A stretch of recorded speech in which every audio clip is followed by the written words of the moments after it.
Bonjour à tous et bienvenue dans cette nouvelle vidéo. Nous sommes très heureux de vous retrouver pour parler de l'actualité des Animaux Fantastiques 3, les secrets de Dumbledore. Et pour le coup, c'est la vie qui est géniale parce qu'on a plein de choses à vous raconter. Parce que ça y est, on s'en plaignait la semaine dernière, mais la campagne marketing a enfin débuté. Yes, on est à quasiment 50 jours de la sortie des secrets de Dumbledore. Il était un petit peu le temps quand même de se dépêcher. Ça y est, la Warner a démarré sa campagne de communication et de marketing et elle l'a démarré de manière extrêmement forte et mobilisée. Alors, pour être tout à fait clair, on a plein de choses à vous raconter. Alors déjà, hier, il y a Jude Law, l'interprète d'Albus Dumbledore, qui a publié une première vidéo en nous disant que voilà, ça allait démarrer, que c'était prêt, qu'il fallait se préparer à un nouveau trailer, donc diffusé jeudi sur les réseaux sociaux. Donc ça, c'était déjà la bonne nouvelle.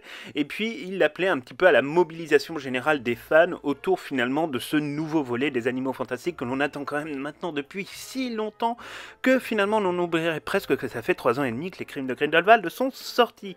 Alors il faut savoir évidemment que la production des Secrets de Dumbledore a été compliquée. Ils ont eu le Covid, il y a eu l'histoire avec Johnny Depp, il y a eu les reshoots, il y a eu la post-production qui s'est fait en grande partie à distance puisque évidemment les règles sanitaires avec les différents variants Delta, Omicron, etc.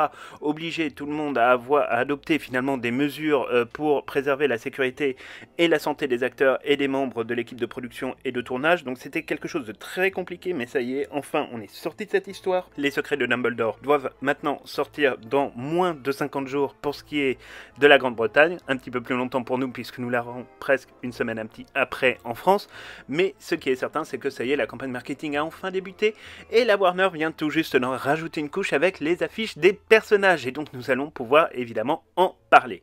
Alors tout d'abord, chose très intéressante, c'est que nous vous disions dans une précédente vidéo que ce troisième opus marquerait probablement l'arrivée de l'Ordre du Phénix. Alors, on ne retire pas ce qu'on a dit, mais en l'occurrence, la Warner est venue un petit peu pondérer ce propos dans la mesure où on a remarqué que depuis hier, dans la communication qui est employée autour des proches d'Albus Dumbledore, ils utilisent une expression qui est bien connue des fans, c'est l'armée de Dumbledore. Alors, l'armée de Dumbledore, évidemment, ça fait écho à l'armée de Dumbledore version Harry Potter dans l'Ordre du Phénix. Là, on nous dit même qu'il s'agirait de la première armée de Dumbledore. Alors, c'est marrant parce que, évidemment, on n'en avait pas du tout connaissance de cette première armée. C'est un mot qui n'avait jamais été employé jusqu'à présent. Et donc là, finalement, on le découvre. Alors, est-ce que ça veut dire que l'idée de l'Ordre du Phénix version 0.5 est, entre guillemets, enterrée? Absolument pas, ils peuvent vouloir garder cet élément marketing en réalité pour le film ou un petit peu plus tard pour la diffusion finalement d'un certain nombre d'informations, éventuellement dans une deuxième ou dans une troisième bande-annonce.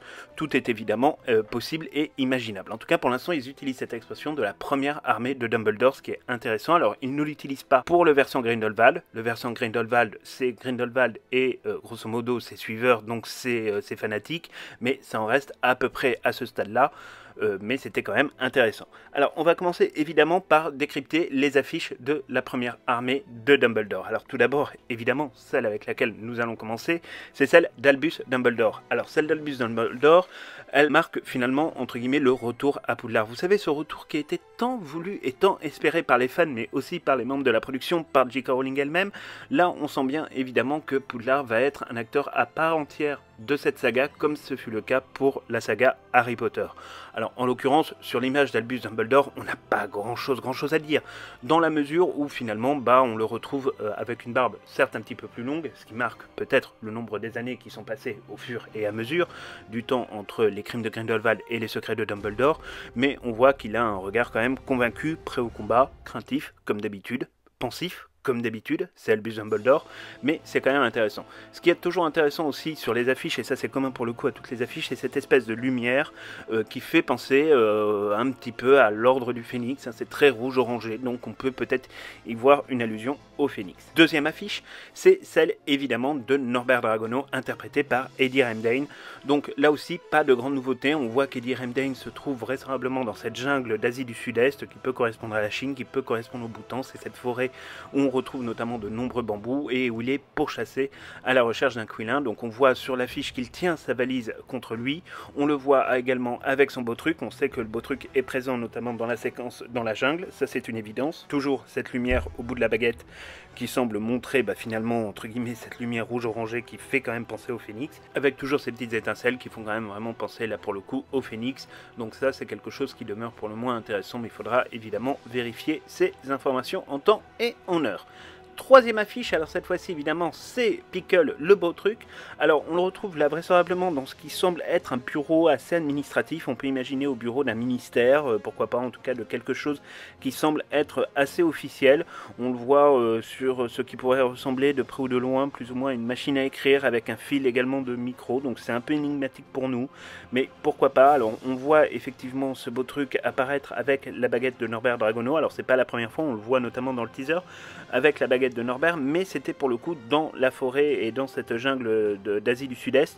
Donc ça c'est un petit peu étonnant et on remarquera que c'est la seule affiche où en fait la baguette ne produit évidemment aucune magie et on voit les flammes en fait qui courent après le Botruc. Donc ça là-dessus il y a peut-être une petite partie du mystère et il faudra évidemment vérifier tout cela le moment venu. Autre affiche, et là pour le coup c'est une nouveauté, alors on n'est pas du tout sûr d'avoir eu cette information avant, ou alors on l'a peut-être loupé, c'est possible, hein, on est loin d'être infaillible et on a pu évidemment faire l'erreur, mais pour la première fois le Niffler se trouve être affublé d'un nom, en tout cas pour nous c'est une première, ce nom c'est Teddy, donc Teddy le Niffler, qui vraisemblablement est dans le bureau d'Albus Dumbledore, on le voit reposer sur l'atlas entre guillemets d'astrologie dont effectivement la couverture a été fabriquée par Minalima, c'est l'une des plus belles reproductions, en tout cas nous on l'adore, donc clairement il est dans le bureau d'Albus Dumbledore sur son bureau, étalé, donc on ne sait pas trop ce qu'il fait, vraisemblablement il semble ranger un galion ou quelque chose y ressemblant, évidemment dans sa petite poche façon kangourou, et on peut imaginer qu'il est pris en pleine action, et c'est ce qu'on appelle pris en flag sur la photo, ce qui est assez mignon évidemment, donc là on retrouve toujours évidemment cette image avec ces petites étincelles. Autre affiche, et là pour le coup c'est un personnage qui était très secondaire dans les crimes de Grindelwald et qui devient donc un petit peu plus présent, c'est évidemment le personnage de Bounty. Donc Bounty qui a un petit peu changé de look, hein, elle est un peu plus moderne, elle fait un peu plus aventurière, elle fait très nounou de Grande-Bretagne, on dirait presque Mary Poppins, finalement il y a quelque chose quand même d'assez ressemblant avec Mary Poppins, c'est assez touchant. Alors on a le sentiment qu'elle a changé un petit peu de baguette, mais il faudra quand même vérifier ça, là en l'occurrence le logo nous empêche de véritablement voir, mais ça ne sera pas de toute façon quelque chose de très important. En tout cas ce qui est certain c'est qu'elle semble être à Poudlard, c'est même une certitude, donc là-dessus pas de surprise, elle est dans la grande salle de Poudlard, on le savait, on l'avait vu dans un certain nombre d'images du teaser et de la bande-annonce, et on sait qu'elle accompagnera nos petits camarades évidemment au bout de temps. Ensuite autre affiche, cette fois-ci avec notre français national, Youssouf Kama, donc Youssouf Kama qui pour le coup lui est armement en garde, donc là aussi pas grand chose de nouveau, la baguette semble être à peu près la même à peu de choses près, et il y a toujours cette lumière rouge orangée. Par contre ce qui est intéressant c'est la luminosité de son visage, on voit qu'il y a un côté obscur et il y a un côté très clair, ce qui n'apparaît pas de manière aussi évidente chez les autres personnages, en tout cas pas nécessairement de cette manière là. Là on a quand même le sentiment en fait que le côté obscur est presque aspiré par nos de garde, c'est un petit peu le sens de la photo, et le côté lumineux en fait par la baguette, donc ça là-dessus il y a peut-être un truc, puisque vous savez que de notre côté on pense quand même qu'il y a une certaine logique à ce que soit ils trahissent la première armée de Dumbledore, soit évidemment ils soient capturés et manipulés par Grindelwald, on vous en parlait dans une vidéo spécialement consacrée à son personnage. Alors ensuite autre affiche avec Callum Turner qui joue le rôle donc de Theseus Dragono. Alors là pareil, un peu comme pour le Botruc, on a le sentiment qu'il est dans un ministère, en tout cas dans une institution plus ou moins officielle. Ça semble être sensiblement le même endroit ou à proximité du même endroit où a été photographié donc le Botruc. Ça reste quand même à vérifier. Donc Callum Turner, beau comme un chef, comme à son habitude, qui a l'air très déterminé, avec sa baguette, toujours tirée à 4 épingles. Rien ne change, il a l'air déterminé, pas de difficulté particulière. Ensuite arrive évidemment un des nouveaux personnages qui avait été introduit sous la forme d'un personnage très secondaire dans le livre magique de Nicolas Flamel, c'est Eulalie X, cette professeure d'Ilvermorny dont on ne sait pas quelle matière elle enseigne a priori. Donc c'est la première fois qu'elle fait ses pas finalement en tant que grand personnage de cette saga. Eulalix, en fait il faudra l'appeler Lali, hein, c'est comme ça qu'on nous dit qu'elle s'appelle sur la bande-annonce. Alors elle est vraisemblablement au ministère allemand de la magie, puisqu'on peut voir sur le côté droit en fait le triptyque devant lequel Jacob se fait projeter, notamment dans le teaser. Donc ça pour le coup ça reste quand même quelque chose d'assez clair, qu'il s'agit soit de la Confédération internationale de la magie, soit du ministère allemand, mais d'un point de vue architectural on pense plus au ministère allemand de la magie compte tenu des premières rumeurs qu'on a eues.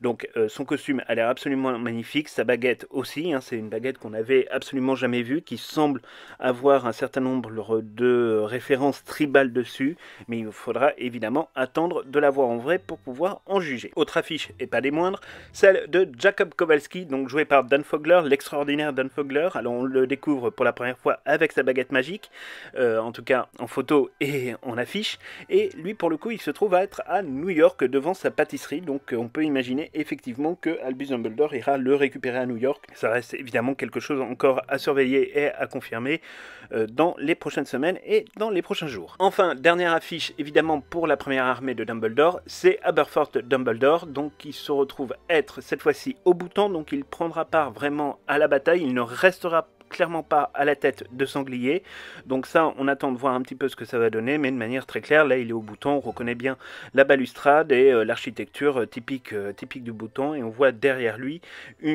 finalement une pancarte de soutien à Vicencia Santos, donc qui est la candidate vraisemblablement du bon camp pour la présidence de la Confédération internationale des mages et sorciers. Donc voilà, ça c'était pour les affiches côté armée de Dumbledore. Deuxième série d'affiches, cette fois-ci pour Grindelwald et donc ses suiveurs, où là on découvre Mads Mikkelsen donc dans le costume. Mads Mikkelsen, rien ne change, on a le sentiment vraiment qu'il a une manière d'interpréter le personnage qui sera très différente de celle de Johnny Depp, mais on sent qu'il est dedans et que son regard finalement nous transperce, hein, littéralement. Alors chose intéressante, c'est que sa baguette semble émettre évidemment un Avada Kedavra, donc il va essayer de tuer quelqu'un, ça nous surprend pas énormément, surtout que cette affiche en plus est à destination des Moldus et ils nous aiment pas, donc ça tombe très très bien pour le coup. Et là en l'occurrence on peut voir effectivement que la baguette de Suro effectivement est animée d'une lumière verte, et donc on peut imaginer évidemment qu'il essaye de tuer quelqu'un.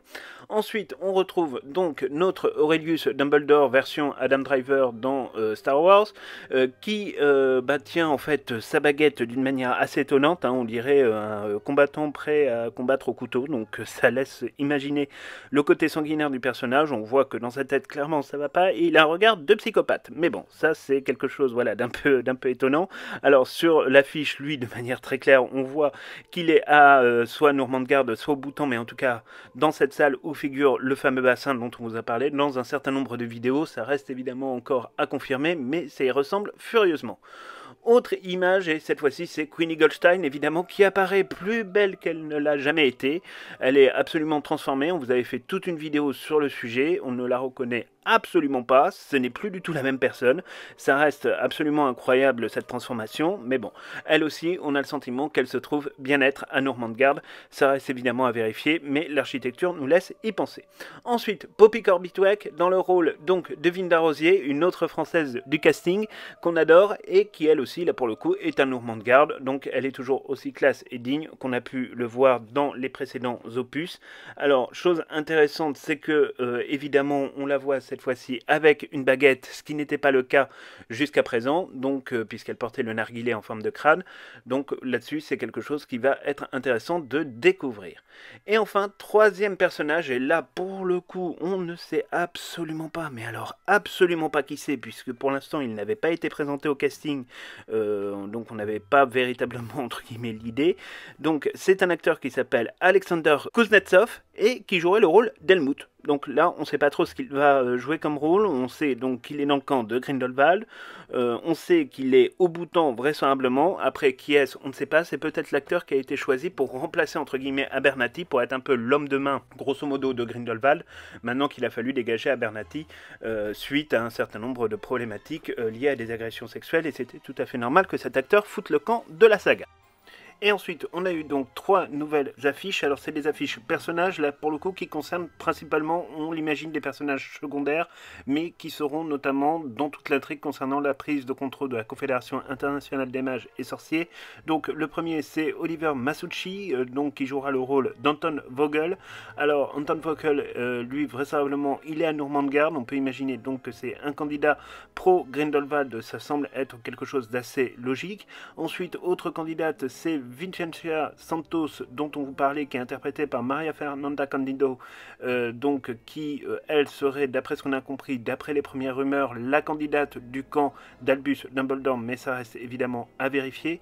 Et enfin, autre candidat, c'est l'asiatique Dev Wang, qui va jouer le rôle de Liu Tao, donc, et qu'on retrouve là vraisemblablement, lui aussi, au Bhoutan, mais ça reste là aussi évidemment inconfirmé. Ces 3 personnages sont représentés à ce stade sans baguette. Voilà grosso modo ce qu'on pouvait vous dire pour ces 3 affiches complémentaires. Bref, donc voilà grosso modo ce qu'on pouvait vous dire sur ces affiches qui sont absolument extraordinaires. Alors cependant, il y a quand même 2 absences. Alors 2 absences qui sont logiques. Première absence, évidemment, c'est le personnage de Nagini. Alors c'est pas une surprise, on vous avait dit qu'elle ne serait pas dans ce 3e opus des Secrets de Dumbledore parce que pour des raisons personnelles, c'était impossible pour elle de pouvoir filmer puisqu'elle était enceinte et que du coup, c'est vrai que ça rendait les choses compliquées. En plus, elle n'était pas nécessaire entre guillemets à cette intrigue-là. Autre personnage, et alors là, ça va faire hurler les fans, c'est évidemment l'absence criante de Tina Goldstein qui n'a même pas le droit à une affiche personnage. Donc ça, c'est quelque chose évidemment qui va surprendre beaucoup de fans. Nous, ça nous étonne pas outre mesure parce que c'est vrai que c'est un personnage qui a reçu des critiques très controversées depuis le début de la saga. Nous-mêmes d'ailleurs, on n'est pas nécessairement ultra attachés à son personnage. Maintenant, après, bon, on verra évidemment si on découvre des images d'elle dans les prochaines semaines. Là, en l'occurrence, c'est vrai qu'elle semble quand même être particulièrement invisible et n'a pas le droit donc à cette affiche personnage. Voilà, donc ça c'était grosso modo pour les 2 absences. Donc c'est tout pour cette vidéo, on espère vraiment qu'elle vous aura plu. Demain, exceptionnellement, il n'y aura pas de vidéo puisque vous savez que jeudi sort la bande-annonce et donc on va avoir beaucoup de travail dessus. Dès jeudi soir, vous pourrez retrouver une première vidéo réaction, hein, donc tout de suite dès la fin de l'après-midi, le début de soirée.